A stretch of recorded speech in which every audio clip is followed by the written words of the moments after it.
ನಿಮ್ಮ 3 ಜನರ ಸ್ನೇಹದ ಬಗ್ಗೆ ಈ ಪೂರ್ತಿ ಕಾರ್ಡ್ ಮಾತಾಡ್ತಾ ಇದೆ. ನಿಮ್ಮ 3 ಜನಗಳಿಗೆ ಸ್ನೇಹ ಹೇಗಾಯ್ತು ಹೇಳಿ ಶೇರ್ ಸಿಂಗ್. ನಿಜ ಹೇಳ್ಬೇಕಂದ್ರೆ ಇದೊಂದು ದೊಡ್ಡ ಕತೆ. ಒಂದಿನ ಸಾಫುತಾರದ ಕಾಡಿನಲ್ಲಿ ನಾನು ಮತ್ತೆ ನಮ್ಮ ತಂದೆ ತೋಳುಗಳಿಂದ ಪ್ರಾಣಿಗಳನ್ನು ಕಾಪಾಡಕ್ಕೆ ಹೋಗ್ತಿದ್ವಿ. ಆ, ಆ, ಶೇರ್ ಸಿಂಗ್, ಆ ತೋಳುಗಳು ಇಲ್ಲಿಗೆ ಯಾವ ಸಮಯದಲ್ಲಿ ಬೇಕಾದ್ರೂ ಬರ್ಬೋದು. ಆ, ಆ, ನೀನ್ ಇಲ್ಲಿಂದ ಓಡೋಗೋ ಮರಿ. ಇಲ್ಲಪ್ಪ, ನಿಮ್ಮೊಬ್ಬರನ್ನ ಬಿಟ್ಟು ನಾನು ಎಲ್ಲಿಗೂ ಸಹ ಹೋಗೋದಿಲ್ಲ. ನೋಡು ಮರಿ, ನಮ್ಮಿಬ್ಬರಲ್ಲಿ ಯಾರಾದ್ರೂ ಒಬ್ರು ಈಗ ಜೀವಂತವಾಗಿರ್ಬೇಕನ್ನೋದು ತುಂಬಾ ಮುಖ್ಯವಾಗಿರೋದು. ಇನ್ನು ಓಡೋಕೆ ನನ್ನ ಕೈಲಾಗೋದಿಲ್ಲ, ಹಾಗಾಗಿ ನೀನು ಓಡೋಗೋ ಮರಿ. ಇಲ್ಲಪ್ಪ, ನಾನ್ ನಿಮ್ಮೊಬ್ಬರನ್ನೇ ಬಿಟ್ಟು ಎಲ್ಲಿ ಓಡೋ ಹೋಗೋದಿಲ್ಲ. ತೋಳಗಳು ಅವರನ್ನ ಸಾಯಿಸೋದಕ್ಕೋಸ್ಕರ ಅಲ್ಲಿಗೆ ಬರ್ತವೆ. ಈಗ ಎಲ್ಲಿಗೆ ತಪ್ಪಿಸ್ಕೊಂಡು ಹೋಗ್ತೀಯ ವಿಕ್ರಮ್ ಸಿಂಗ್? ನಾನ್ ನಿನಗೆ ಹೇಳಿದ್ನಲ್ಲ, ಯಾವತ್ತೋ ಒಂದಿನ ನಾನು ನಿನ್ನ ಸಾಯಿಸ್ತೀನಿ ಅಂತ. ನೀವು ಬೇಕಾದ್ರೆ ನನ್ನ ಸಾಯಿಸ್ಬಿಡಿ, ಆದ್ರೆ ನನ್ನ ಮಗನನ್ನ ಬಿಟ್ಬಿಡಿ. ಅಪ್ಪ, ಇವ್ರ ಮುಂದೆ ನೀನು ಹೀಗೆ ಮಾತಾಡ್ಬೇಡಪ್ಪ. ನಾವು ಸಿಂಹಗಳಪ್ಪ, ನಾವು ಸಾಯ್ಬೇಕಂದ್ರೂ ನಾವು ಸಿಂಹದ ರೀತಿಯಲ್ಲೇ ಸಾಯ್ಬೇಕು. ಏನೋ ಇಷ್ಟೊಂದು ಪುಗ್ರ ನಿಂಗೆ? ನೋಡು, ನಿನಗಿರೋ ಪುಗ್ರೆಲ್ಲ ಇವಾಗ್ಲೇ ಹೇಳಿಸ್ತೀನಿ. ಕಲ್ಲು, ಇವ್ರ ತಂದೆ ನನ್ನ ಸಾಯಿಸಾಕ್ರೋ. ನಮ್ಮ ತಂದೆಗೇನಾದ್ರು ಆದ್ರೆ ಈ ಭೂಮಿ ಮೇಲೆ ನಿಮ್ಮ ವಂಶನೇ ಇಲ್ಲದೆ ಇರೋಗ್ ಮಾಡ್ತೀನಿ. ವಾ ವಿಕ್ರಮ್ ಸಿಂಗ್, ಇವನ ಮಾತುಗಳನ್ನು ನೋಡ್ತಾ ಇದ್ರೆ ಏನ್ ಅನಿಸ್ತಾ ಇದೆ ಅಂದ್ರೆ ಇವನ ನರಗಳಲ್ಲಿ ನಿನ್ನ ರಕ್ತನೇ ಹರಿತಾ ಇದೆ ಅಂತ. ಆದ್ರೆ ಬಾಧೆಯಾಗಿರೋ ವಿಷಯ ಅಂದ್ರೆ ಏನ್ ಮಾಡೋಂತ್ಯ? ಇವಾಗ ನಿಮ್ಮಿಬ್ಬರನ್ನ ನಾವೇ ಕೊಂದು ತಿಂತೀವಿ. ಆ ತೋಳ ಅವರನ್ನ ಅಟ್ಯಾಕ್ ಮಾಡಕ್ಕೆ ಹೋಗ್ತಿರುವಾಗ ಅಲ್ಲಿ ಒಂದು ದೊಡ್ಡ ಕೋತಿ ಅವ್ರ ಮುಂದೆ ನಡ್ಕೊಂಡ್ ಬರುತ್ತೆ. ನಿಲ್ಲಿ, ಇವರು ನಮ್ಮ ರಾಜ. ನಾವು ಜೀವಂತವಾಗಿರೋವರೆಗೂ ನೀವು ಅವ್ರನ್ನ ಏನು ಮಾಡೋಕ್ಕಾಗಲ್ಲ. ಹಾಗಾದ್ರೆ ಮೊದಲು ನಿಮ್ಮನ್ನ ಸಾಯಿಸ್ತೀವಿ, ಆಮೇಲೆ ಅವ್ರನ್ನ ಸಾಯಿಸ್ತೀವಿ. ಏನಂತೀರಾ ಗೆಳೆಯರೇ? ಹೌದು. ಆ ತೋಳಗಳು ಅವರನ್ನ ಸಾಯಿಸಕ್ಕೋಸ್ಕರ ಮುಂದೆ ಬಂದಾಗ ಆ ಕೋತಿ ಅದರ ಮಗು ಹತ್ರ ಹೇಳುತ್ತೆ, ಚಿನ್ನು, ಮಹಾರಾಜನ ಮಗನ್ ಕರ್ಕೊಂಡು ಇಲ್ಲಿಂದ ಹೋಗು. ನಾನು ರಾಜ ಇವ್ರನ್ನ ನೋಡ್ಕೊಳ್ತೀನಿ. ಆಯ್ತು ಅಪ್ಪ, ಬಾ ಶೇರ್ ಸಿಂಗ್. ಕೋತಿ ಮತ್ತೆ ವಿಕ್ರಮ್ ಸಿಂಗ್ ಇಬ್ಬರು ಆ ತೋಳಗಳನ್ನ ಅಟ್ಯಾಕ್ ಮಾಡ್ತಾರೆ. ಅವ್ರಿಗೆ ತುಂಬಾನೇ ಕಷ್ಟ ಆಗುತ್ತೆ. ಮತ್ತೆ ಸ್ವಲ್ಪತ್ತಲ್ಲೇ ತೋಳ ವಿಕ್ರಮ್ ಸಿಂಗ್ ಮತ್ತೆ ಆ ಕೋತಿನ ಸಾಯಿಸ್ಬಿಡ್ತವೆ. ಇನ್ನೊಂದ್ ಕಡೆ ಚುನ್ನು ಶೇರ್ ಸಿಂಗ್ ನ ಕರ್ಕೊಂಡು ಒಂದು ಬೆಟ್ಟಕ್ಕೆ ಹೋಗುತ್ತೆ. ಈ ಪ್ರಾಂತ್ಯ ಸುರಕ್ಷಿತವಾಗಿರೋದೇನ? ಇಲ್ಲ ಅವರೇ, ಇಲ್ಲಿವರೆಗೂ ತೋಳಗಳು ಬರಲ್ಲ ಅಂತೀರಾ? ಇಲ್ಲಿ ತೋಳಗಳಿಗಿಂತ ಹದ್ದುಗಳು ಪ್ರಮಾದ. ಇಲ್ಲಿ ಪ್ರಮಾದಕರವಾದ ಹದ್ದುಗಳು ಇರುತ್ತೆ. ಆಗ ಅಲ್ಲಿಗೆ ಭಯಂಕರವಾದ ಹದ್ದುಗಳು ಬರ್ತವೆ. ಅವರು ಶೇರ್ ಸಿಂಗ್ ಮತ್ತೆ ಕೋತಿಯ ಮುಂದೆ ನಿಲ್ತವೆ. ಅಯ್ಯೋ ದೇವ್ರೆ, ಇದು ನೋಡಿದ್ರೆ ಭಯಂಕರವಾಗಿರೋ ಹದ್ದುಗಳ ತರ ಇದೆ. ಈಗ ಏನ್ ಮಾಡೋಣ? ಅಯ್ಯೋ, ಈ ಹದ್ದುಗಳು ತುಂಬಾ ಭಯಂಕರವಾಗಿರುತ್ತೆ. ಇದನ್ನ ನಮ್ಮ ಕಿತ್ಕೊಂಡು ತಿನ್ನುತ್ತೆ. ಕೋತಿ ಮತ್ತೆ ಶೇರ್ ಸಿಂಗ್ ಭಯದಿಂದ ನಿಂತ್ಕೊಂಡಿರ್ತಾರೆ. ಆಗ ಅದರಲ್ಲಿರುವ ಒಂದು ಹದ್ದು ಹೇಳುತ್ತೆ, ಇವತ್ತು ಒಂದೇ ಸರಿ ನಮ್ಗೆ 2 ಪ್ರಾಣಿಗಳು ನಮಗೆ ಸಿಕ್ಕಿದೆ. ಇವ್ರನ್ನ ಕಿತ್ಕೊಂಡ್ ತಿನ್ಬೇಕು. ಇವ್ರು ಯಾರು ಗೊತ್ತಾ? ಇವ್ರ ತಂದೆನ ತೋಳುಗಳು ಸಾಯಿಸಿದೆ. ಆ ಸಿಂಹನ ಸಾಯಿಸೋದನ್ನ ನನ್ನ ಕಣ್ಣಲ್ಲೇ ನೋಡಿದ್ದೀನಿ. ಏನು, ಇನ್ನು ಇದೇ ಕಣ್ಣುಗಳಲ್ಲಿ ಇವನ್ ಸಾಯೋದನ್ನು ನೋಡು. ಸ್ನೇಹಿತರೆ, ಇನ್ನು ಇವ್ರನ್ನ ಸಾಯಿಸಾಕಿ. ಆ ಹದ್ದುಗಳು ಅವರನ್ನ ಅಟ್ಯಾಕ್ ಮಾಡಕ್ಕೆ ಹೋದಾಗ ದೂರದಿಂದ ಚಮೇಲಿ ಕುರಿ ಬೆಂಕಿಯನ್ನು ಬಾಯಲ್ಲಿ ಎತ್ಕೊಂಡ್ ಬರುತ್ತೆ. ಒಣಗಿರುವ ಹುಲ್ಲಿಗೆ ಆ ಬೆಂಕಿಯನ್ನು ಅದು ಇಡುತ್ತೆ. ಈ ಬೆಂಕಿ ಯಾರು ಹಾಕಿದ್ದು? ಓಡೋಗಿ ಇಲ್ಲಿಂದ.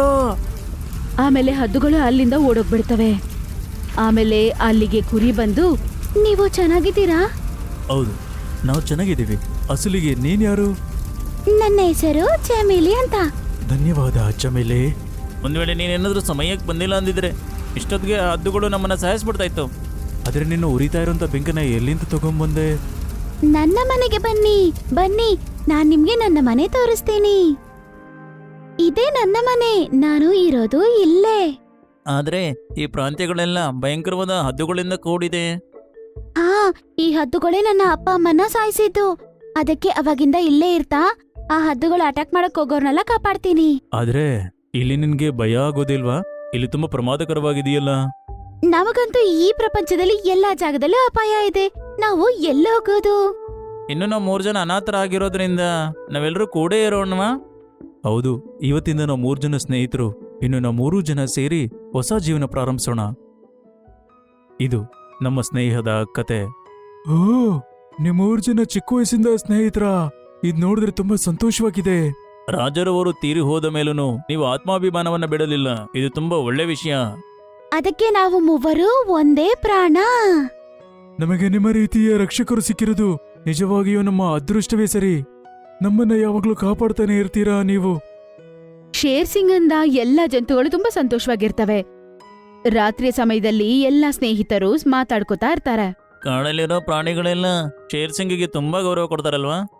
ಈ ಎಲ್ಲದಕ್ಕೂ ನೀವೇ ಕಾರಣ. ಒಂದ್ ವೇಳೆ ನೀವು ನನ್ನ ಕಾಪಾಡದೇ ಇದ್ದಿದ್ರೆ ಈ ದಿನ ನಾನು ಇಲ್ಲಿ ಇರ್ತಾನೆ ಇರ್ಲಿಲ್ಲ.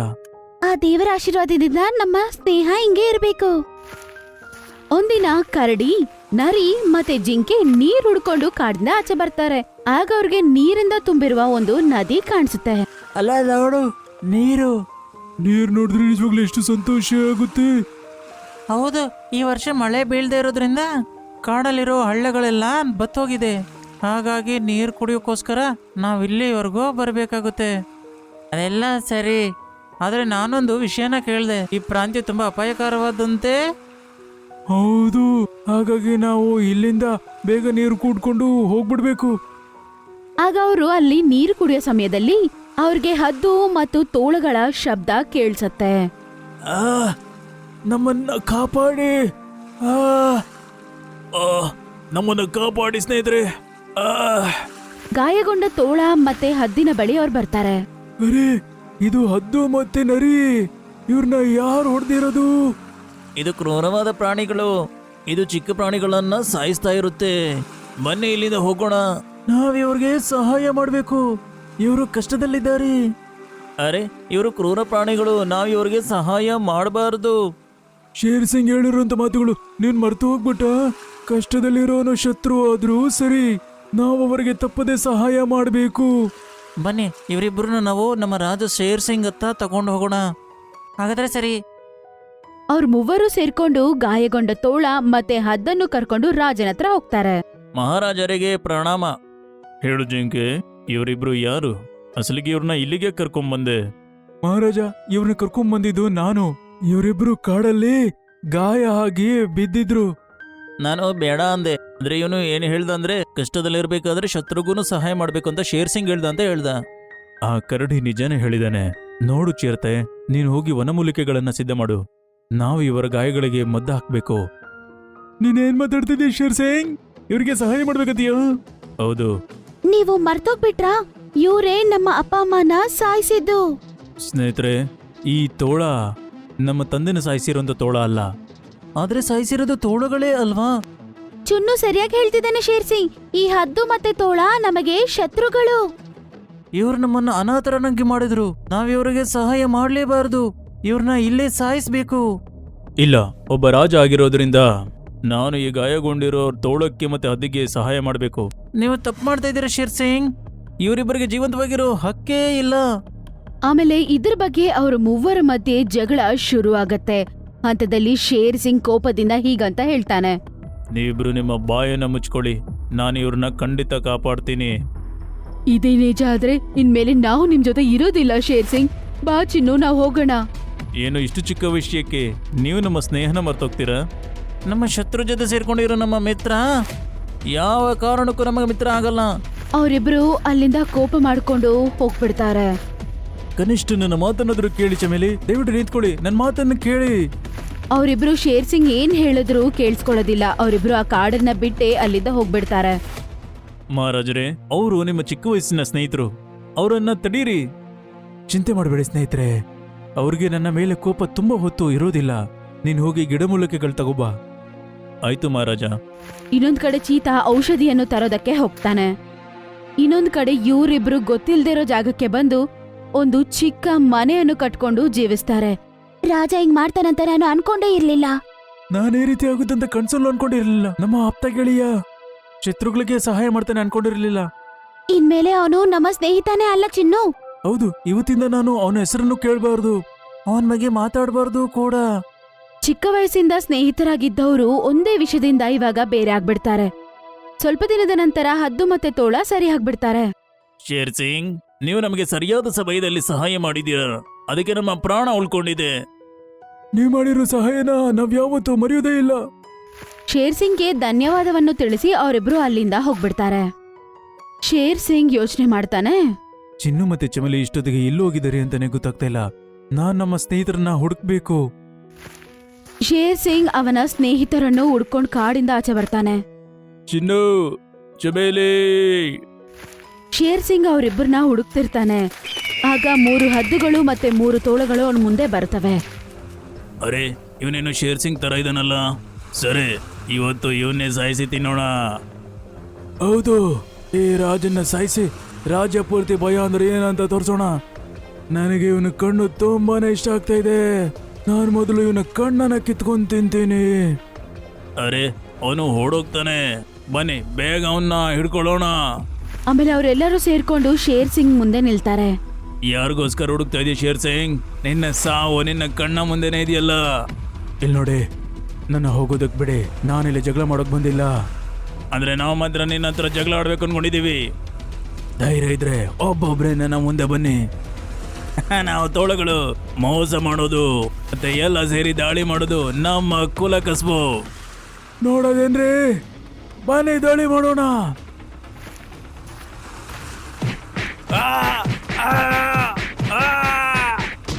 ಎಲ್ಲರೂ ಶೇರ್ ಸಿಂಗ್ ನ ಅಟ್ಯಾಕ್ ಮಾಡ್ಬಿಡ್ತಾರೆ. ಶೇರ್ ಸಿಂಗ್, ಇನ್ನು ನಿನ್ನ ಕತೆ ಮುಗೀತು. ಅವರೆಲ್ಲರೂ ಸೇರ್ಕೊಂಡು ಅವನ್ನ ಸಾಯಿಸ್ಬೇಕಂತ ಮುಂದೆ ಹೋಗ್ತಾರೆ. ಆಗ ತಕ್ಷಣ ಅಲ್ಲಿಗೆ ಅವನ ಸ್ನೇಹಿತರು ಬರ್ತಾರೆ.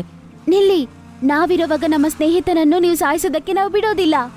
ಏನ್ ಮೇಕೆ, ನೀನ್ ನನ್ನ ಸಾಯಿಸ್ತೀಯ? ಸ್ನೇಹಿತರೆ, ಒಂದು ಮೇಕೆ ಬಂದು ಒಂದು ತೋಳನ ಸಾಯಿಸೋದು ನೀವು ಯಾವತ್ತಾದ್ರೂ ಕೇಳಿದೀರಾ? ಇಲ್ಲ. ನೆಗೆದೇನು, ನೀವು ಕೇಳೇ ಇರ್ತೀರಲ್ಲ. ನಾವು ಲಂಕಕ್ಕೆ ಬೆಂಕಿ ಇಟ್ವಿ, ನಾವು ರಾವಣನ ಜೊತೆ ಯುದ್ಧ ಮಾಡಿದೀವಿ. ಅದ್ರಲ್ಲಿ ನೀವೆಷ್ಟು? ಅವನ ಫ್ರೆಂಡ್ಸ್ ಅನ್ನು ನೋಡಿದ ತಕ್ಷಣ ಅವನು ತುಂಬಾ ಸಂತೋಷ ಪಡ್ತಾನೆ. ಚನ್ನು, ಚಮೇಲಿ, ನಿಮ್ಮನ್ನ ಇಲ್ಲಿ ನೋಡಿ ತುಂಬಾ ಸಂತೋಷ ಆಗ್ತಾ ಇದೆ. ನೋಡಿದ್ಯಾ ಶೇರ್ ಸಿಂಗ್, ನಾವು ಹೇಳಿದ್ರಲ್ಲ ಈ ತೋಳುಗಳು ಹದ್ದುಗಳು ಸ್ನೇಹಕ್ಕೆ ಅರ್ಹರಲ್ಲ ಅಂತ. ಇವ್ರಿಗೆ ಮೋಸ ಮಾಡೋದೊಂದೇ ಬರೋದು, ಅದಕ್ಕೆ ಇವನು ಮೋಸ ಹದ್ದು ಅಂತಾರೆ. ಇಲ್ಲಿ ನೋಡಿ, ಈ ಡೈಲಾಗ್ಗಳು ಸ್ವರ್ಗಕ್ಕೆ ಹೋದ್ಮೇಲೆ ಹೇಳ್ಕೊಳ್ಳಿ. ಯಾಕಂದ್ರೆ ಸ್ವಲ್ಪ ಹೊತ್ತರಲ್ಲೇ ನೀವು 3 ಜನ ಸತ್ತೋಗ್ತಾ ಇದ್ದೀರಾ. ಹಾಗಾಗಿ ಹೌದು, ಸ್ವಲ್ಪ ಹೊತ್ತರಲ್ಲೇ 3 ಜನನ ನಾವು ಕಿತ್ಕೊಂಡ್ ತಿಂತೀವಲ್ಲ. ಮಿತ್ರರೇ, ದಾಳಿ ಮಾಡಿ. ಹದ್ದುಗಳು ಮತ್ತು ತೋಳ ಶೇರ್ ಸಿಂಗ್ ನ ಅಟ್ಯಾಕ್ ಮಾಡಕ್ಕೆ ಮುಂದೆ ಬರುವಾಗ ಹಿಂದ್ಗಡೆಯಿಂದ ತೋಳ ಮತ್ತೆ ಹದ್ದಿನ ಶಬ್ದ ಕೇಳಿಸತ್ತೆ. ನಿಲ್ಲಿ, ಯಾರಾದ್ರೂ ಶೇರ್ ಸಿಂಗ್ ಮತ್ತೆ ಅವರ ಸ್ನೇಹಿತರ ಮೇಲೆ ಕೈ ಎತ್ತಿದ್ರೆ ನಿಮಗೆ ಮರ್ಯಾದೆ ಇರೋದಿಲ್ಲ. ನಾವು ಬದುಕಿರೋವರೆಗೂ ಇವ್ರ ಮೇಲೆ ಯಾರು ಕೈ ಇಡೋಕ್ಕಾಗಲ್ಲ. ಶೇರ್ ಸಿಂಗ್ ನೋಡ್ತಾನೆ. ಶೇರ್ ಸಿಂಗ್ ಕಾಪಾಡಿದ ತೋಳ ಮತ್ತೆ ಹದ್ದು ಅವರಿಬ್ರು ಅಲ್ಲಿಗೆ ಬಂದಿರ್ತಾರೆ. ನೋಡ್ದಿಯಾ ಮೇಕೆ, ಒಳ್ಳೆ ಕೆಲಸ ಮಾಡಿದ್ರೆ ಆ ದೇವ್ರೆ ನಮ್ಗೆ ಸಹಾಯ ಮಾಡ್ತಾನೆ. ಹಾ, ನಾನ್ ಯಾವಾಗ್ಲೂ ಯೋಚನೆ ಮಾಡಿಲ್ಲ ಒಂದು ತೋಳ ನಮ್ಗೆ ಸಹಾಯ ಮಾಡ್ತಾನೆ ಅಂತ. ನೀವೆಂದು ಒಂಟಿ ಅಂತ ಅನ್ಕೋಬೇಡಿ, ನಿಮಗೆ ನಾವು ಜೊತೆಲಿ ಇರ್ತೀವಿ. ನೀನು ನಮ್ಮ ಜಾತಿ ಜಂತುವಾಗಿ ಇವ್ರಿಗೆಲ್ಲ ಸಹಾಯ ಮಾಡ್ತೀಯ. ಇನ್ನು ಹದ್ದು, ನೀನ್ ಕೂಡ ಅವ್ರ ಜೊತೆ ಹೋಗ್ತಾ ಇದ್ಯಾ? ಶೇರ್ ಸಿಂಗ್ ನಮ್ಮ ಪ್ರಾಣ ಕಾಪಾಡಿದ್ದಾನೆ. ಇವತ್ತು ಅವನ ಪ್ರಾಣ ಕಾಪಾಡೋ ಅವಕಾಶ ಸಿಕ್ಕಿದೆ. ನಮ್ಮ ಪ್ರಾಣ ಅಡ್ಡ ಇಟ್ಟೋದ್ರು ಅವನ್ನ ಕಾಪಾಡ್ಕೊಳ್ತೀವಿ. ಆದ್ರೆ ಇದು ನಮ್ಮ ತೋಳುಗಳ ಧರ್ಮಕ್ಕೆ ವಿರುದ್ಧವಾಗಿದೆಯಲ್ಲ. ಧರ್ಮದ ಬಗ್ಗೆ ನೀನ್ ನಮ್ಗೆ ಹೇಳ್ತಾ ಇದೀಯಾ? ಶೇರ್ ಸಿಂಗ್ ಅವರ ತಂದೆನ ನಮ್ಮ ತೋಳುಗಳೇ ಸಾಯಿಸಿರೋದು, ಆದ್ರೂ ಕೂಡ ಅವನು ನಮ್ಮ ಪ್ರಾಣ ಕಾಪಾಡ್ದ. ಇದಕ್ಕಿಂತ ಮೀರೋರಂತ ಧರ್ಮ ಏನಿದೆ? ಇನ್ನ ರೀತಿಯ ತೋಳುಗಳು ಮತ್ತು ಹದ್ದಿನ ಕಾರಣದಿಂದನೇ ಸಂಪೂರ್ಣ ತೋಳುಗಳ ಮತ್ತು ಹದ್ದುಗಳ ಜಾತಿಗೆ ಅವಮಾನ. ಆ ತೋಳ ಹೇಳಿದ್ದನ್ನ ಕೇಳಿಸ್ಕೊಂಡು ಬೇರೆ ತೋಳಗಳು ಹೇಳ್ತವೆ. ನಿಮ್ಮಿಬ್ಬರ ಆಲೋಚನೆ ವಿಧಾನ ನೋಡಿ ನಮಗೆ ನಿಜವಾಗ್ಲೂ ಹೆಮ್ಮೆ ಅನಿಸ್ತಿದೆ. ಇವತ್ತು ನೀವಿಬ್ರು ನಮ್ಮ ಕಣ್ಣುಗಳನ್ನ ತೆರೆಸಿದ್ದೀರಿ. ಒಂದ್ ವೇಳೆ ಇವತ್ತು ನಾವು ನಿಮ್ಮನ್ನ ಕಾಪಾಡಿ ಶೇರ್ ಸಿಂಗ್ ನ ಸಾಯಿಸಿದ್ರೆ ನಮಗೆ ನರಕದಲ್ಲೂ ಸಹ ಸ್ಥಳ ಇರ್ತಾ ಇರಲಿಲ್ಲ. ನಮ್ಮನ್ನ ಕ್ಷಮಿಸ್ಬಿಡು ಶೇರ್ ಸಿಂಗ್. ತೋಳಗಳು ಮತ್ತೆ ಹದ್ದಿನ ಮನಸ್ಸು ಪರಿವರ್ತನೆಯನ್ನು ನೋಡಿ ರಾಜ ತುಂಬಾ ಸಂತೋಷ ಪಡ್ತಾನೆ. ಇಲ್ಲಿವರೆಗೂ ನಾವು ಈ ಕಾಡಲ್ಲಿ ಭಕ್ಷಕರಾಗಿ ಇದ್ವಿ, ಆದ್ರೆ ನಾಳೆಯಿಂದ ನಾವು ಕಾಡಿನ ರಕ್ಷಕರಾಗಿ ಇರ್ತೀವಿ. ನೋಡು ಕೋತಿ, ಪ್ರೇಮದಿಂದ ಪ್ರಪಂಚವನ್ನೇ ಗೆಲ್ಲಬಹುದು, ರಕ್ತಕ್ಕೆ ಯಾವತ್ತೂ ರಕ್ತನ ಚಿದ್ರಿಸಬಾರದು. ಹೌದು, ಇವತ್ತೇ ಗೊತ್ತಾಯ್ತು ಕ್ಷಮಿಸುವವನೇ ತುಂಬಾ ದೊಡ್ಡವನು ಅಂತ. ನಮ್ಮನ್ನ ಕ್ಷಮಿಸಿ ಶೇರ್ ಸಿಂಗ್. ಒಂದು ಷರತ್ತಿನ ಮೇಲೆ ನಿಮ್ಮನ್ನೆಲ್ಲ ನಾನು ಕ್ಷಮಿಸ್ತೀನಿ. ಏನಂದ್ರೆ ಇವತ್ತಿಂದ ನಾವು ಎಲ್ಲರೂ ಸ್ನೇಹಿತರಾಗಿ ಇರೋಣ. ನಾವ್ ಯಾವತ್ತೂ ಬೇರೆ ಆಗ್ಬಾರ್ದು. ನಾವು ಒಪ್ಕೊಂತೀವಿ. ಶೇರ್ ಸಿಂಗಿನ ಒಳ್ಳೆ ಮನಸ್ಸು ನೋಡಿ ಎಲ್ಲರೂ ತುಂಬಾ ಸಂತೋಷ ಪಡ್ತಾರೆ. ಮತ್ತೆ ಎಲ್ಲರೂ ತುಂಬಾನೇ ಕ್ಲೋಸ್ ಫ್ರೆಂಡ್ಸ್ ಆಗ್ಬಿಡ್ತಾರೆ. ಅದು ಮಾತ್ರ ಅಲ್ಲದೆ ಎಲ್ಲರೂ ಕಲಿತು ತುಂಬಾ ಸಂತೋಷವಾಗಿ ಇರ್ತಾರೆ. 5 ವರ್ಷದಿಂದ ಕಾಡೆಲ್ಲ ಒಣಗೋಗಿತ್ತು. ಇದನ್ ನೋಡಿ ಶೇರ್ ಸಿಂಗ್ಗೆ ಚಿಂತೆಯಾಗಿತ್ತು. ಎಲ್ಲಾ ಪ್ರಾಣಿಗಳು ಹಸಿವು ಬಾಯಾರಿಕೆಯಿಂದ ನರಳುತ್ತಾ ಇದ್ವು. ಮಹಾರಾಜ್ರೆ, ನಿಮ್ಮ ಚಿಂತೆ ನನ್ಗೆ ಅರ್ಥ ಆಗುತ್ತೆ, ಆದ್ರೆ ಇದಕ್ಕೆ ಪರಿಹಾರ ಇದೆ ನನ್ ಬಳಿ. ಕಾಡಿಗೆ ಮಳೆ ಬರಿಸಲು ನೀವು ಏನು ಹೇಳಿದರೂ ಸರಿ, ಅದನ್ನು ನಾನು ಮಾಡುತ್ತೇನೆ. ನಾವು ಒಬ್ಬ ಬಾಬಾವ್ರ ಬಳಿಗೆ ಹೋಗೋಣ. ಮಳೆ ಹೇಗ್ ಬರ್ಸೋದು ಅಂತ ಅವ್ರು ಹೇಳ್ತಾರಂತೆ. ಸರಿ, ಹಾಗಾದರೆ ನಾವು ಇವತ್ತು ಬಾಬಾರ ಬಳಿಗೆ ಹೋಗೋಣ. ಬಾಬಾ, ಕಾಡಿನಲ್ಲಿ ಬರಗಾಲವಿದೆ. ನದಿಗಳು ಮತ್ತು ಸರೋವರಗಳು ಈಗಾಗಲೇ ಒಣಗಿ ಹೋಗಿವೆ. ಪ್ರಾಣಿಗಳು ಸಾಯುತ್ತಾ ಇವೆ. ಯಾವುದಾದರೂ ಪರಿಹಾರ ಹೇಳಿ ಬಾಬಾ. ನಿಮ್ಮ ಅರಣ್ಯದ ಮೋಕ್ಷ ಒಂದು ಗರ್ಭಿಣಿಯ ಕೈಯ ಮೇಕೆಯಲ್ಲಿದೆ ಎಂದು ಹೇಳುತ್ತೇನೆ. ಮೇಕೆಯ ಕೈಯಲ್ಲಿ ಕಾಡಿನ ಮೋಕ್ಷ? ನನಗೆ ಅರ್ಥವಾಗಲಿಲ್ಲ. ನಾನು ವಿವರಿಸುತ್ತೇನೆ. ಚಂಪಾವತಿ ಎಂಬ ಗರ್ಭಿಣಿ ಮೇಕೆ ಪಾಕಿಸ್ತಾನ ಜರಿಯಲ್ಲಿ ಹೋಗಿ ಸ್ನಾನ ಮಾಡಿದ ದಿನ ನಿಮ್ಮ ಕಾಡಿನಲ್ಲಿ ಸಮೃದ್ಧವಾಗಿ ಮಳೆ ಬರುವುದು. ಆದರೆ ಆ ಮೇಕೆಯನ್ನು ಕಂಡುಹಿಡಿಯುವುದು ಹೇಗೆ ಬಾಬಾ? ಚಂಪಾ ಪಾಕಿಸ್ತಾನದ ಬಳಿ ಕಾಡಿನಲ್ಲಿ ವಾಸಿಸುತ್ತಾಳೆ. ಹೋಗಿ ಅವಳನ್ನು ಹುಡುಕಿಕೊಳ್ಳಿರಿ. ಶೇರ್ ಸಿಂಗ್ ತನ್ನ ಜೊತೆಗಾರರೊಂದಿಗೆ ಚಂಪಾ ಮೇಕೆಯನ್ನು ಹುಡುಕುತ್ತಾ ಪಾಕಿಸ್ತಾನದ ಕಡೆಗೆ ಹೊರಡುತ್ತೆ. ಮಹಾರಾಜ್, ಅಲ್ಲಿ ನೋಡಿ, ಪಾಕಿಸ್ತಾನ ಕಾಣಿಸ್ತಾ ಇದೆ. ಹೌದು, ಪಾಕಿಸ್ತಾನ ನದಿಯ ಆಚೆಯ ಬದಿಯಲ್ಲಿ ಚಂಪಾ ವಾಸಿಸುತ್ತಾಳೆ ಎಂದು ಬಾಬಾ ಹೇಳಿದ್ದಾರೆ. ಇದ್ರರ್ಥ ಚಂಪಾ ಇಲ್ಲೇ ಎಲ್ಲೋ ಇರಬೇಕು. ಹೌದು, ಅವಳನ್ನು ಹುಡುಕೋಣ. ಎಲ್ರೂ ಸೇರ್ಕೊಂಡು ಚಂಪಾಳನ್ನು ಹುಡುಕ್ತಾರೆ. ನಂತರ ಚಂಪಾ ಕಾಡಿನಲ್ಲೇ ಕಾಣಿಸುತ್ತೆ. ನೀನು ಚಂಪಾ ಅಲ್ವಾ? ಹಾ, ಆದ್ರೆ ನೀವೆಲ್ಲ ಯಾರು? ನನ್ನ ಹೆಸರು ಶೇರ್ ಸಿಂಗ್. ನಾನು ಗೀರ್ ಕಾಡಿನಿಂದ ನಿನ್ನನ್ನು ಹುಡುಕಿಕೊಂಡು ಬಂದಿದ್ದೇನೆ. ನಮ್ಮ ಕಾಡಿನಲ್ಲಿ ಬರಗಾಲವಿದೆ ಮತ್ತು ಬಾಬಾ ಮಳೆ ತರಿಸಲು ನೀವು ನಮಗೆ ಸಹಾಯ ಮಾಡಬಹುದು ಎಂದು ಹೇಳಿದ್ದಾರೆ. ನನ್ ಪತಿ ಇಲ್ಲಿ ಇದ್ದಿದ್ರೆ ನಾನ್ ನಿಮಗ್ ಸಹಾಯ ಮಾಡಬಹುದಿತ್ತು. ಇದರರ್ಥ ನೀವು ನಮಗೆ ಸಹಾಯ ಮಾಡುವುದಿಲ್ಲವೇ? ನಿಮ್ಮ ಗಂಡ ಎಲ್ಲಿದ್ದಾನೆ? ನನ್ನ ಪತಿ ಜಾದೂಗಾರರಾಗಿದ್ರು. ಅವರು ಬಹಳ ಶಕ್ತಿಶಾಲಿ. ಆದ್ರೆ ರಾಕ್ಷಸರು ಅವ್ರನ್ನ ಸಾಯಿಸ್ಬಿಟ್ರು. ಓ, ಹಾಗಾದರೆ ಅವನು ನಿಮಗೆ ಆ ಮಂತ್ರಶಕ್ತಿ ನೀಡಲಿಲ್ಲವೇ? ಅವರ ಮಗ ನನ್ನ ಹೊಟ್ಟೆಯಲ್ಲಿದ್ದಾನೆ. ಯಾವಾಗ ಅವನಿಗೆ ಜನ್ಮವಾಗುತ್ತೋ ಅಂದಿನಿಂದ ನನ್ನ ಪತಿಯ ಜಾದೂನ ಶಕ್ತಿ ಎಲ್ಲ ನನಗ್ ಬಂದ್ಬಿಡುತ್ತೆ. ಹಾ, ಬಾಬಾ ಹೇಳಿದರು, ನೀನು ಪಾಕಿಸ್ತಾನದ ಸರೋವರದಲ್ಲಿ ಸ್ನಾನ ಮಾಡಿದಾಗ ಮಾತ್ರ ಮಾಂತ್ರಿಕ ಶಕ್ತಿ ನಿನಗೆ ಬರುತ್ತದೆ ಎಂದು. ಇದ್ ನನಗ್ ಗೊತ್ತು. ಆದ್ರೆ ನೀವೆಲ್ಲ ಯಾಕೆ ಇಲ್ಲಿಗೆ ಬಂದಿದ್ದೀರಿ? ಅದನ್ ನನಗ್ ಹೇಳಿ. ನಮ್ಮ ಕಾಡಿನಲ್ಲಿ ಬರಗಾಲವಿದೆ. ನೀವು ಪಾಕಿಸ್ತಾನ ಸರೋವರಕ್ಕೆ ಹೋಗಿ ಸ್ನಾನ ಮಾಡಿದಾಗ ಮಾತ್ರ ಮಳೆ ಬರುತ್ತದೆ ಎಂದು. ನಾನೇನಾದ್ರೂ ಪಾಕಿಸ್ತಾನದಲ್ಲಿ ಸ್ನಾನ ಮಾಡಿದ್ರೆ ಇಲ್ಲಿ ಮಳೆ ಬರೋದಾದ್ರೆ ನಾನು ಅದನ್ ಮಾಡೋಕ್ಕೂ ತಯಾರಿದ್ದೀನಿ. ಹಾ, ಇದು ನಮ್ಮ ಸಮಸ್ಯೆಯನ್ನು ಪರಿಹರಿಸುತ್ತದೆ ಮತ್ತು ನಿಮಗೆ ಮಾಂತ್ರಿಕ ಶಕ್ತಿಗಳು ಸಿಗುತ್ತವೆ. ಸರಿ, ಹಾಗಾದ್ರೆ ನಾಳೆನೆ ನಾವು ಪಾಕಿಸ್ತಾನಕ್ಕೆ ಹೋಗೋಣ. ಇದನ್ ಕೇಳಿ ಎಲ್ಲಾ ಪ್ರಾಣಿಗಳಿಗೂ ಖುಷಿಯಾಗುತ್ತೆ. ಪ್ರಯಾಣದ ತಯಾರಿಯನ್ನು ಮಾಡಿ. ನಾಳೆ ನಾವೆಲ್ಲರೂ ಪಾಕಿಸ್ತಾನದ ಕಡೆಗೆ ಹೋಗೋಣ. ಮರುದಿನವೇ ಶೇರ್ ಸಿಂಗ್ ಚಂಪಾ ಮೇಕೆ ಮತ್ತು ಎಲ್ಲಾ ಪ್ರಾಣಿಗಳನ್ನ ಕರ್ಕೊಂಡು ಪಾಕಿಸ್ತಾನಕ್ಕೆ ಹೊರಡುತ್ತೆ. ಈಗ ಎಲ್ರೂ ಪಾಕಿಸ್ತಾನಕ್ಕೆ ಹೋಗ್ತಿದ್ದಾರೆ. ಸ್ವಲ್ಪ ಸಮಯ ನಡೆದ್ಮೇಲೆ ಎಲ್ರೂ ನದಿ ಬಳಿಗೆ ಬರ್ತಾರೆ. ಶೇರ್ ಸಿಂಗ್ ನದಿ ಒಳಗೆ ಕಾಲಿಟ್ ಕೂಡ್ಲೆ ಅಲ್ಲೊಂದು ರಾಕ್ಷಸ ಪ್ರತ್ಯಕ್ಷವಾಗ್ಬಿಡುತ್ತೆ.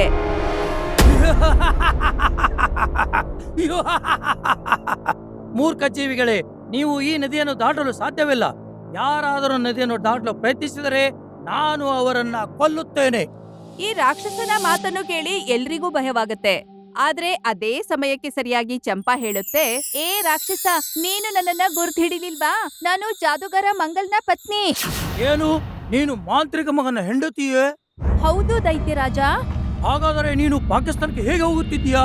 ಪಾಕಿಸ್ತಾನದ ಒಂದು ನದಿಯಲ್ಲಿ ನಾನು ಸ್ನಾನ ಮಾಡಿದ್ರೆ ನನ್ನ ಹೊಟ್ಟೆಲಿರುವಂತಹ ಮಗುಗೆ ಜಾದುವಿನ ಶಕ್ತಿ ಬರುತ್ತಂತೆ. ನಮ್ಮ ಕಾಡಿನಲ್ಲಿ ಮಳೆ ಬರುತ್ತದೆ. ನಮ್ಮ ಕಾಡು ಹಲವು ವರ್ಷಗಳಿಂದ ಬರಗಾಲದಲ್ಲಿ ಬಳಲುತ್ತಿದೆ. ನೀವೆಲ್ಲರೂ ಒಂದು ಒಳ್ಳೆ ಉದ್ದೇಶಕ್ಕಾಗಿ ಹೋಗುತ್ತಿದ್ದೀರಿ. ಆದ್ದರಿಂದ ನಾನು ನಿಮ್ಮನ್ನು ತಡೆಯಲು ಹೋಗಿ. ಚಂಪಾಳೊಂದಿಗೆ ಎಲ್ಲಾ ಪ್ರಾಣಿಗಳು ಈ ನದಿಯನ್ನ ದಾಟಿದ ಮೇಲೆ ಎಲ್ಲಾ ಪ್ರಾಣಿಗಳು ಪಾಕಿಸ್ತಾನವನ್ನು ತಲುಪುತ್ತಾರೆ. ನೋಡಿ, ಈಗ ನಾವು ಪಾಕಿಸ್ತಾನ ಅರಣ್ಯದಲ್ಲಿ ಬಂದಿದ್ದೇವೆ. ಆದ್ದರಿಂದ ಎಚ್ಚರವಾಗಿರಬೇಕು. ಹಾ, ನಾವು ಬಹಳ ಬೇಗ ಆ ನದಿಯನ್ನ ತಲುಪಬೇಕು. ಅದರಲ್ಲಿ ಸ್ನಾನ ಮಾಡಿ ನಾನು ಶಕ್ತಿ ಪಡಿಬೇಕು ಮತ್ತೆ ಕಾಡಿನಲ್ಲಿ ಮಳೆ ಬರಿಸ್ಬೇಕು. ಅಲ್ಲಿ ಪಾಕಿಸ್ತಾನದ ಕಾಡಿನ ರಾಜ ಶೇರ್ ಸಿಂಗ್ ಕೂಡ ಬಹಳ ಚಿಂತೆಯಲ್ಲಿತ್ತು. ವಾಜಿರೆ ಅಲ್ಲ, ಕಳೆದ 5 ವರ್ಷಗಳಿಂದ ನಮ್ಮ ಕಾಡಿನಲ್ಲಿ ಮಳೆಯಾಗಿಲ್ಲ. ಇದರಿಂದಾಗಿ ಪ್ರಾಣಿಗಳು ಸಂಕಟದಿಂದ ಸಾಯುತ್ತಿವೆ. ಅಲ್ಲಿವರೆಗೆ ನಾವೆಲ್ಲರೂ ಉಪವಾಸ ವನವಾಸ ಸಾಯಬೇಕಾಗುತ್ತದೆ. ಇನ್ಶಾಲ್ಲಾ, ಈ ಸಮಸ್ಯೆಗೆ ನಾವು ಶೀಘ್ರದಲ್ಲಿ ಪರಿಹಾರ ಕಂಡುಕೊಳ್ಳಬಹುದು. ಆಗ ಇದ್ದಕ್ಕಿದ್ದಂತೆ ಒಂದು ಹದ್ದು ಬಂದು ಹೇಳುತ್ತೆ, ಎಲ್ಲರೂ ಶಾಂತರಾಗಿರಿ. ಭಾರತದ ಪ್ರಾಣಿಗಳು ನಮ್ಮ ಗಡಿಯನ್ನು ಪ್ರವೇಶಿಸುವುದನ್ನು ನೋಡಿದ್ದೇನೆ. ಅವರ ಜೊತೆಯಲ್ಲಿ ಮೇಕೆ ಇದೆಯೇ? ಹೌದು ಮಹಾರಾಜರೇ. ನಾನು ಅವನಿಗಾಗಿ ಕಾಯುತ್ತಿದ್ದೆ. ಹದ್ದಿನ ಮಾತನ್ನು ಕೇಳಿ ಶೇರ್ ಸಿಂಗ್ ಭಯ ಪಡ್ಲಿಲ್ಲ, ಜೋರಾಗಿ ನಗೋಕ್ ಶುರು ಮಾಡ್ತು. ಇದನ್ ನೋಡಿ ಈ ತೋಳ ಕೇಳುತ್ತೆ, ಕ್ಷಮಿಸಿ ಮಹಾರಾಜರೇ, ನೀವು ಅವನಿಗೆ ಕಾಯುತ್ತಿದ್ದೀರಾ? ನನಗೆ ಏನೂ ಅರ್ಥವಾಗಲಿಲ್ಲ. ನಾನು ವಿವರಿಸುತ್ತೇನೆ. ವಾಸ್ತವವಾಗಿ ಫಕೀರ್ ಭಾವ ನನಗೆ ಹೇಳಿದರು. ಬಾಬಾ, ನನ್ನ ಕಾಡಿನಲ್ಲಿ ಹಲವು ವರ್ಷಗಳಿಂದ ಮಳೆಯಾಗಿಲ್ಲ. ದಯವಿಟ್ಟು ಮಳೆ ಬರಿಸಲು ಏನಾದರೂ ದಾರಿ ತೋರು. ನಿಮ್ಮ ಕಾಡಿನಲ್ಲಿ ಮಳೆ ಬರಿಸುವುದಕ್ಕಾಗಿ ಒಂದು ಉಪಾಯವಿದೆ. ನೀನು ಮಾಡಬಹುದೇ? ನನ್ನ ನಾಡಿಗಾಗಿ ನಾನು ಬೇಕಾದ್ದನ್ನು ಮಾಡಬಲ್ಲೆ ಬಾಬಾ. ಸರಿ, ಹಾಗಾದರೆ ಕೇಳು. ಹಿಂದೂಸ್ತಾನದ ಕಾಡಿನಲ್ಲಿ ಮಾಂತ್ರಿಕ ಮಗನ ಹೆಂಡತಿ ಚಂಪಾ ಗರ್ಭಿಣಿಯಾಗಿದ್ದಾಳೆ. ನೀವು ಅವಳನ್ನು ಹೇಗಾದರೂ ಮಾಡಿ ಪಾಕಿಸ್ತಾನಕ್ಕೆ ಕರೆದು ಸರೋವರದಲ್ಲಿ ಸ್ನಾನ ಮಾಡಿಸಿದರೆ ನಿಮ್ಮ ಕಾಡಿನಲ್ಲಿ ಬಹಳಷ್ಟು ಮಳೆಯಾಗುತ್ತದೆ. ಆ ಮೇಕೆ ತನ್ನ ಸ್ವಂತ ಇಚ್ಛೆಯಿಂದ ಇಲ್ಲಿಗೆ ಬರುತ್ತಿಲ್ಲ, ಬದಲಾಗಿ ನಮ್ಮ ಇಚ್ಛೆಯಿಂದಾಗಿ ಈಗ ನೀವು ನಾನು ಹೇಳುತ್ತಿರುವುದನ್ನು ಮಾಡುತ್ತಲೇ ಇರಿ. ನಂತರ ಶೇರ್ ಖಾನ್ ಎಲ್ರಿಗೂ ಹೇಳುತ್ತೆ, ಹಿಂದೂಸ್ತಾನದ ಪ್ರಾಣಿಗಳನ್ನು ಸ್ವಾಗತಿಸಿ ಎಂದು. ಮಹಾರಾಜರೇ, ಶತ್ರು ದೇಶದಿಂದ ಪ್ರಾಣಿಗಳು ಹೇಗೆ ಸ್ವಾಗತಿಸುತ್ತಿದ್ದೀರಿ? ಇದು ಸ್ವಾಗತಾರ್ಹವಲ್ಲ, ಬದಲಾಗಿ ಒಂದು ಪಿತೂರಿ. ಸ್ವಲ್ಪ ಸಮಯದಲ್ಲೇ ಹಿಂದೂಸ್ತಾನ ಮತ್ತು ಪಾಕಿಸ್ತಾನದ ಪ್ರಾಣಿಗಳು ಎದುರು ಬದಲಾಗ್ತವೆ. ಪಾಕಿಸ್ತಾನದ ಪ್ರಾಣಿಗಳು ತುಂಬ ಹೃದಯದಿಂದ ಸ್ವಾಗತಿಸ್ತವೆ. ನೀವು ನಮ್ಮನ್ನು ಪೂರ್ಣ ಹೃದಯದಿಂದ ಸ್ವಾಗತಿಸುತ್ತೀರಿ ಎಂದು ನಾನು ನಂಬಿರಲಿಲ್ಲ. ಹೇಳಿ ಸ್ನೇಹಿತರೆ, ನೀವು ಪಾಕಿಸ್ತಾನಕ್ಕೆ ಏಕೆ ಬಂದಿದ್ದೀರಿ? ನಾವೊಂದು ನದಿಯನ್ನ ಹುಡುಕ್ತಿದ್ದೀವಿ, ಅದ್ರಲ್ಲಿ ನಾನು ಸ್ನಾನ ಮಾಡ್ಬೇಕು. ಚಂಪಾ ಸರೋವರದಲ್ಲಿ ಸ್ನಾನ ಮಾಡಿದರೆ ನಮ್ಮ ಕಾಡಿನಲ್ಲಿ ಮಳೆ ಬರುತ್ತದೆ. ಅಲ್ಹಮ್ದುಲಿಲ್ಲಾ, ಅಲ್ಹಮ್ದುಲಿಲ್ಲಾ. ದಯೆ ಮತ್ತು ಕರುಣೆ ಕೇಳುವುದಿಲ್ಲ. ನಾನು ಸರೋವರಕ್ಕೆ ಹೋಗೋಣ. ನಂತರ ಶೇರ್ ಖಾನ್ ಎಲ್ಲರನ್ನೂ ಆ ನದಿ ಬಳಿ ಕರ್ಕೊಂಡು ಹೋಗುತ್ತೆ.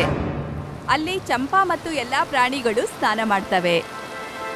ಜಲಪಾತದಲ್ಲಿ ಸ್ನಾನ ಮಾಡಿದ್ಮೇಲೆ ಈ ಮೇಕೆಗೆ ಜಾದುವಿನ ಶಕ್ತಿ ಬಂದ್ಬಿಡುತ್ತೆ.